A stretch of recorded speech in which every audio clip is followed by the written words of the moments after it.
Now, with my knowledge on this community, I will tell you something that you may not know. The psyche, the belief of the community, is that they should all be in one country.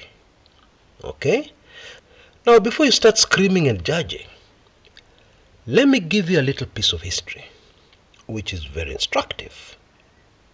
The whole of Somalia country used to be under one umbrella until the year 1925, when the British colonialists divided the region, and gave the northern part to the Italians as a reward for their contribution during the Second World War.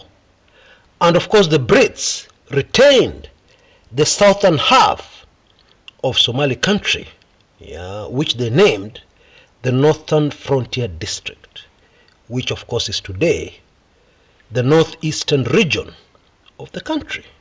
Folks, as we're going to see very shortly, this is where the whole problem started. Because after that division of the region of Somalia, everything went wrong. In June 1960, just 4 days after the British government had declared their part of the Somaliland Protectorate, the southern region, independent, they also declared that they believe in a unified Somali country. And most people, at this pronouncement, assumed that everything was okay. But that is when the dance called twist started. You know, in the 60s, there was a very admirable dance style called twist. Twist. You twist this way, then you twist in the opposite direction. That is exactly how the politics played out in this region. Because after Britain had made this very clear statement, they twisted in the opposite direction. And they decided to carry out a poll amongst the Somali to establish what they favored. A divided Somalia or a unified one. Now, the informal poll clearly showed that over 88% of Somalis wanted a unified country. Okay? But the twist continued. In December 1962, after pressure from the Somali government, the Brits appointed a commission to establish what the views of the majority were. Now, this is strange. Wasn't this view already known? But a commission was appointed. And the results of the commission were predictable. 5 out of the 6 regions were for a unified Somalia, which is a landslide. But still, the twist continued. Now, in early 1963, the British government realized that the Kenyan nationalists, who were in the process of winning their independence, wanted to keep the Northern Frontier District as part of the country called Kenya. And they granted the Kenyans their wish. And the government of Somalia responded immediately and broke all diplomatic ties with the UK. And so what ended up happening is that the infant nation called Kenya, as it went into full independence, was already grappling with a crisis in the northeastern, which came to be known as the Shifter War. Now, most Kenyans living in Nairobi and in other parts of the country at that time had no idea of what was going on, because there were widespread reports of harassment of the Somali community by the Kenyan government. Atrocities even. But the news Kenyans got was, oh, that is just the shifter problem. We are sorting it out. Let me tell you a story. As a young child, I've never forgotten this, although I was very young. I don't think I was older than 5 years old at the time. We used to stay in Isiolo. My dad was posted there. And one night, just before we went to bed, we had very loud gunfire exchanges just outside our house, within the compound. We were terrified, and my dad was not in. And so what our mother did is that she put me and my younger brother, we were only two at the time, inside a wardrobe, and she shut the door firmly. Yeah. And she lit a torch inside the wardrobe so that we don't get scared of the dark. And I could hear the gunshots outside continuously, even as I dozed off to sleep. Years later, my dad told me what had happened on that night. He was at the officers' mess, very close to the house, when suddenly there was an attack by the shifter bandits from Somalia. And of course, shortly after that, armed policemen and the military personnel in Isiolo emerged to defend the town. And the exchange of fire and the fighting continued well into the night. And to illustrate how serious it was, my late political lecturer told me that when the gunfire started, they hit the ground. You lie flat on the ground.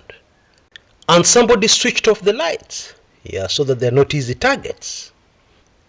And after a short while, where he was lying down, he noticed that there was some liquid, water, dripping from somewhere. And he touched the water with his fingers and smelt it. It was urine belonging to the officer who was lying down just ahead of him somewhere. That is how serious it was. Now I know this happened definitely after the year 1967. It must have been either 1968 or 69. But I read in the history books that there was some sort of ceasefire in 1967 which ended the crisis. But I'm a witness. The crisis did not end in 1967.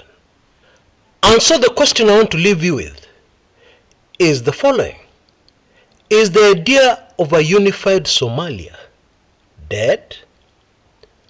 Please answer that sensitive, controversial question for yourself. But the way some people are behaving, I'm tempted to say it is still alive. And I don't know if I should share my view because it's very controversial. My view is, what was Mzee Jomo Kenyatta, Kenya's founding president, and Tom Mboya, the two gentlemen most responsible for this, what were they thinking on insisting that the Northern Frontier District should remain within the country called Kenya? What were they thinking? Because taking the geography of the area, the history, etc., it didn't make sense. Unless, of course, some Zungus got involved and they wanted this for strategic reasons, which of course is very possible. But they left us Kenyans on the ground with the problem, because so many Kenyan lives have been lost, including innocent ones, as a result of this one decision, which really, when you think about it, didn't make sense at the time. I'm not naive. Of course, it is too late now. So many things have happened. It's very complicated now. But that is where the problem started. And it would easily have been avoided by somebody making the right decision. Now, the really scary thought here is that when you consider this information I've just given you, one cannot help but ask the question, what is this thing that is uniting the community so closely to each other in support of the Ruto administration? Recently, Honorable Farah Malim Mohammed, who is the legislator for Dabab, in the Northern Frontier District, if you want to call it that, who is also the deputy party leader of the Wiper Party, Kalonzo Musyoka, made some very confusing remarks. He denounced the Mandamanos by Raila Odinga. And yet this man is still in Wiper. And Wiper is in Azimio. The population of this region, if we're just to say the truth, is a closely guarded state secret. Okay? Sample the following. The 2009 national census revealed that the total population of this area is 2,310,757. Yeah, slightly over 2.3 million. However, these figures for this region were nullified, cancelled by the then planning minister, Wycliffe Oparanya. And he gave some lame excuse about birth certificates not matching with IDs or something like that. However, on 21st March 2016, a court of law in Kenya, the Court of Appeal, declared these census results for the region valid. Now in 2019, the census results told us that the population of the region was 3 million. Yeah, which does not make sense. In 10 years, with no major conflict in the region, the population grew by only 700,000. I'm not an expert, but hiyo hesabu haingii, doesn't make sense. Most people put the real population of the region at almost double that figure, at least over 5 million. And that is not counting the members of this community spread all over Kenya. Yeah. Bottom line, folks, the Somali community, our brothers and sisters, are a very significant voting bloc in the country called Kenya. Now, so far, the major problem in this particular part of Kenya is that most of the people here don't even feel they're Kenyan. Because, for example, it has been a problem obtaining an identity card, a Kenyan identity card, if you're from this area. And to tell you the truth, you can't blame the government. How would you know which particular members of the community how would you be able to tell which member of the Somali community is a Kenyan and which one is not? Because they're all Somalis. The history of a family does not respect borders.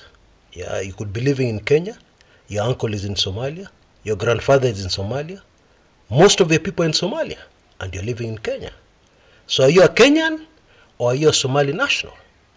Very complicated.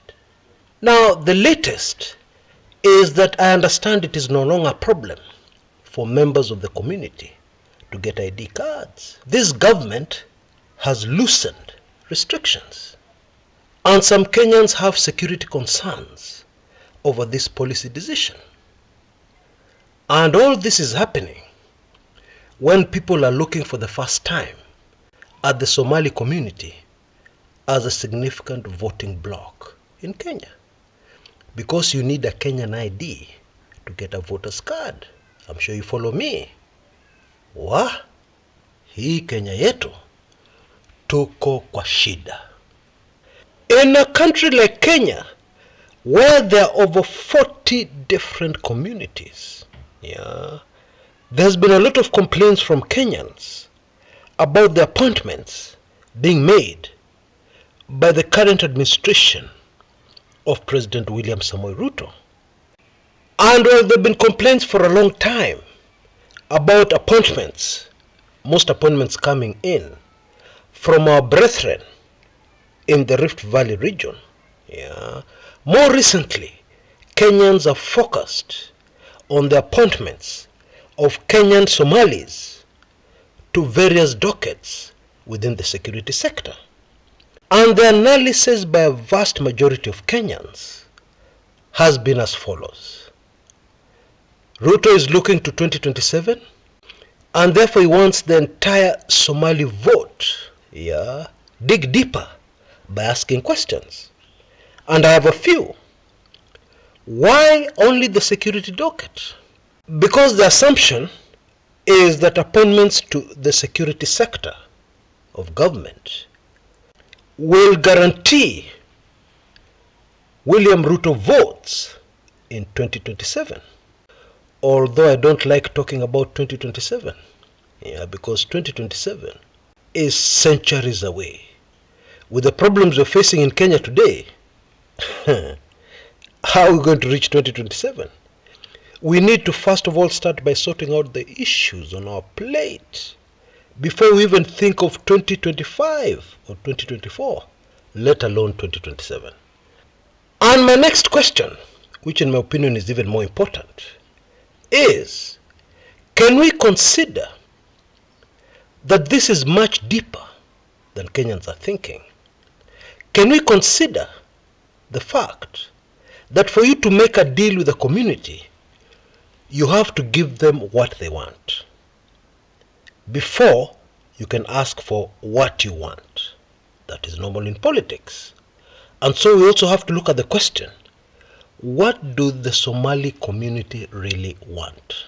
And that may not be a very simple question to answer, but I'm going to give you some shocking information that will definitely stun most of you. That one I guarantee. I accept your analysis. Now I want to do mine. And mine will focus on what the community is getting in return for delivering votes in the next presidential election. Whatever year that will be.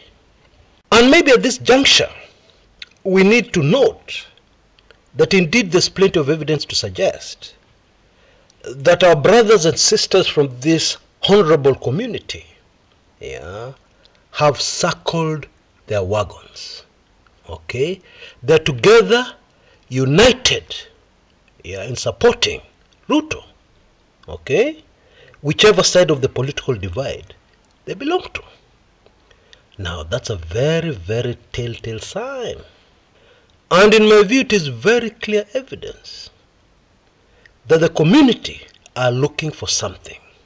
Okay? And in return, they will fully support, or they'll continue to fully support, President William Samoei Ruto. So what is this they're looking for?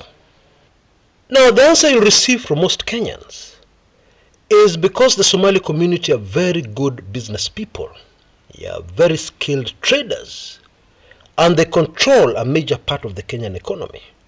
Because of that, they will want to have even more influence in the politics of the country, which will enable them to expand their businesses to the next level.